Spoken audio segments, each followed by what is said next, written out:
ये 5 शोधा की एम्बुलेंस मैयत हैं, 2 ये रखी हैं, एक मेरे सामने है, 2 उस तरफ है।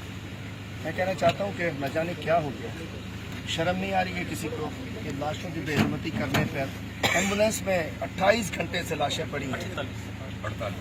48 टाइम से 28 घंटे से ज़्यादा हो चुके हैं, लाशें पड़ी हैं एम्बुलेंस में। एक लाश यहाँ पड़ी है और इन्होंने वादा किया, घर वालों ने कहा कि FIR काटी जाए। FIR चुके जरदारी साहब के प्यारे अली हसन जरदारी पर कटनी है, वो के कातिल है, इसलिए FIR लाशें बेशक बेहरमती होती रहे, FIR नहीं काटेंगे, लेकिन आपके अच्छे भी काटेंगे। मैं अफसोस के साथ कहना चाहता हूँ, मैं इस वक्त नवाबशाह में हूँ। कल जिस वाक़े में 5 लोग शहीद किए गए थे, उनकी लाशें यहाँ 28 घंटे से ज़्यादा से